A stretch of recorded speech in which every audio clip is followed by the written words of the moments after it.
നിങ്ങൾ മനസ്സിലാക്കുക. സഹോദരന്മാരെ, ഇതുവരെ നാം സംസാരിച്ചു പോന്നത് അറബി അക്ഷരങ്ങളുടെ ഉച്ചാരണ രൂപവും അതിന്റെ ഉത്ഭവ സ്ഥാനങ്ങളെ സംബന്ധിച്ചായിരുന്നു.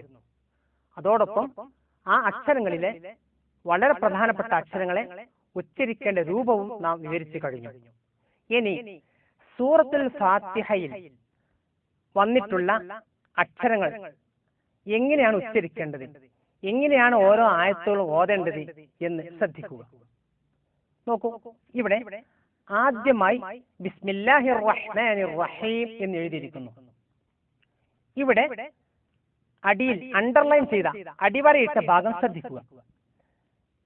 ബിസ്മില്ലാഹി റഹ്മാനി, ഇവിടെ റോയിനെ അല്പം തഫ്ഖീം ചെയ്തുകൊണ്ടായിരിക്കണം ഉച്ചരിക്കേണ്ടത്. അഥവാ റോ എന്ന് മലയാളത്തിൽ എഴുതുന്നത് രൂപം, മലയാളത്തിൽ റോ എന്ന് എഴുതുന്നത് ഇങ്ങനെയാ. അറബിയിലെ റോ ഈ രൂപത്തിലാണ് റോയിനെ ഉച്ചരിക്കേണ്ടത്. അപ്പൊ ഇവിടെ ബിസ്മില്ലാഹി റോ, ഇവിടെ ഹൽഖിന്റെ അക്ഷരമായ ഹ വന്നിരിക്കുന്നു, വീണ്ടും റോ വന്നിരിക്കുന്നു, ഹൽഖിന്റെ അക്ഷരമായ ഹ വന്നിരിക്കുന്നു. അപ്പോൾ ബിസ്മില്ലാഹിർ റഹ്മാനിർ റഹീം. അതേപോലെ തന്നെ ബിസ്മില്ലാഹി ഹ, ഇതും ഹൽഖിന്റെ അക്ഷരങ്ങളിൽപ്പെട്ട അക്ഷരമാകുന്നു. ഇവിടെ ഈ അക്ഷരത്തെ വ്യക്തമാക്കാഞ്ഞാൽ ബിസ്മില്ലാഹി എന്നായി മാറും, ബിസ്മില്ലാഹി എന്ന് യാ ആയി മാറും. അതുകൊണ്ട് ഈ അക്ഷരത്തെ ശ്രദ്ധിക്കുക. ബിസ്മില്ലാഹി റഹ്മാനി റഹീം, ബിസ്മില്ലാഹിർ റഹ്മാനിർ റഹീം, ഈ രൂപത്തിലാണ് ഉച്ചരിക്കേണ്ടത്. അതുപോലെ തന്നെ അടുത്ത ആയത്ത് ശ്രദ്ധിക്കുക.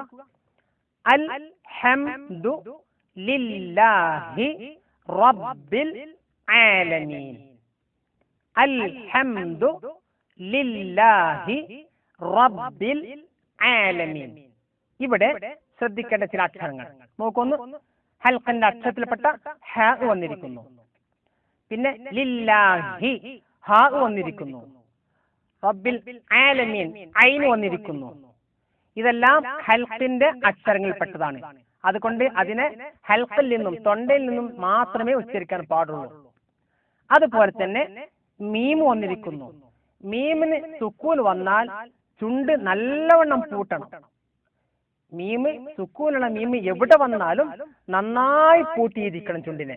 അപ്പോൾ അൽ ഹംദു ലില്ലാഹി റബ്ബിൽ ആലമീൻ. ഇവിടെ സാധാരണ തെറ്റ് സംഭവിക്കാൻ സാധ്യതയുള്ള ഒരു സ്ഥലമാകുന്നു റബ്ബിൽ ആലമീൻ എന്നുള്ളത്. ഇവിടെ റബ്ബില്ലാലമീൻ എന്ന് സാധാരണ ഓതാറുണ്ട്. റബ്ബില്ലാലമീൻ രണ്ട് ലാമിനെ അങ്ങനെ വരാൻ കാരണം ഇവിടെ മുറിക്കാതെ ഓതുന്നത് കൊണ്ടാണ്. ഇവിടെ അല്പം മുറിച്ചുകൊണ്ട് ഓതുകയാണെങ്കിൽ ആ പ്രശ്നം വരുന്നില്ല. അപ്പോൾ റബ്ബിൽ ആലമീൻ, അൽഹംദു ലില്ലാഹി റബ്ബിൽ ആലമീൻ. അടുത്ത ആയത്ത് നോക്കൂ. ഇവിടെ ആലമീന എന്നാണ്, അവസാനത്തെ നൂനാണ്. അവിടെ സാധാരണ പരിചയമില്ലാത്ത ആളുകൾ വായ പൂട്ടിയിട്ടാണ് ഓതാറുള്ളത് ആലമീൻ എന്ന്. അത് തെറ്റാണ്. ആലമീൻ അവസാനം നൂനാണ്. അതുപോലെ അർ-റഹ്മാനിർ റഹീം, ഇവിടെ നമ്മൾ നേരത്തെ ബിസ്മി പറഞ്ഞപ്പോൾ പറഞ്ഞു, അതേപോലെ തന്നെ ഇവിടെയും അർ-റഹ്മാനി റഹീം അവസാനം മീമാണ്, ചുണ്ട് പൂട്ടണം. നോക്കൂ. മാലികി യൗമിദ്ദീൻ അവസാനം നൂനാണ്, യൗമിദ്ദീൻ. അടുത്തത് ഇയ്യാക നഅ്ബുദു വ ഇയ്യാക നസ്തഈൻ. ഇവിടെ ഇയ്യാക യാഇന് ശദ്ദ് വേണം. നഅ്ബുദു ഐന് ഹൽഖിന്റെ അക്ഷരത്തിൽപ്പെട്ടതാണ്. വ ഇയ്യാക ഇവിടെ യാവിനും ശദ്ദ് വേണം. നസ്തഈൻ ഇവിടെ ഐന് ഹൽഖിന്റെ അക്ഷരത്തിൽപ്പെട്ടതാണ്. ഇവിടെ നൂന് വായ പൂട്ടാൻ പാടില്ല. അപ്പോൾ ഇയ്യാക നഅ്ബുദു വ ഇയ്യാക നസ്തഈൻ. ഇവിടെ യാഇന്റെ ശദ്ദ് പോയി കഴിഞ്ഞാൽ ഇവിടെ സൂര്യപ്രഭയെ ആരാധിക്കുക എന്ന അർത്ഥം വരും. ഫാത്തിഹ ഓതി കാഫറായി പോകുന്ന ഒരു രംഗമാണ് ഇവിടെ. ഇയ്യാക എന്നുള്ളത് യാവിനെ വളരെയധികം ശ്രദ്ധിക്കേണ്ട അക്ഷരമാകുന്നു. അടുത്ത നോക്കൂ, ഇഹ്ദിന. ഹംസ് ഹൽഖിന്റെ അക്ഷരത്തിൽപ്പെട്ടതാണ്. ഹാ ഹൽഖിന്റെ അക്ഷരത്തിൽപ്പെട്ടതാണ്. സ്വാദ് നേരത്തെ പറഞ്ഞ ഹുറൂഫുൽ ഇസ്തിഇലായിൽപ്പെട്ട അക്ഷരമാണ്. ത്വാ ഹുറൂഫുൽ ഇസ്തിഇലായിൽപ്പെട്ട അക്ഷരമാണ്. ഖാഫ് ഇസ്തിഇലാന്റെ അക്ഷരമാണ്. ഇതെല്ലാം ഉച്ചരിക്കുമ്പോൾ ചുണ്ട് അല്പം കൂർപ്പിച്ച് വായ നിറയെ ഉച്ചരിക്കണം. ഇഹ്ദിന സിറാത്തൽ മുസ്തഖീം. ഇഹ്ദിന സിറാത്തൽ മുസ്തഖീം. ഇഹ്ദിന സിറാത്തൽ മുസ്തഖീം. അവസാനം മീമാണ്, ചുണ്ട് പൂട്ടണം. വീണ്ടും അതേ അക്ഷരങ്ങൾ തന്നെ. സിറാത്തല്ലസീന അൻഅംത അലൈഹിം ഗൈരിൽ മഗ്ദൂബി അലൈഹിം വലദ്ദാല്ലീൻ. നോക്കൂ, സ്വാദ് ഇസ്തിഇലാൻ അക്ഷരം, ത്വാ ഇസ്തിഇലാൻ അക്ഷരം, ലസീന പുള്ളിയുള്ള ദാലിനെ ഉച്ചരിക്കുമ്പോൾ അല്പം കാറ്റ് പുറത്തേക്ക് പോകണം. അല്ലസീന, ഇന്നല്ലസീന എന്ന് പറയുന്നത് പോലെ.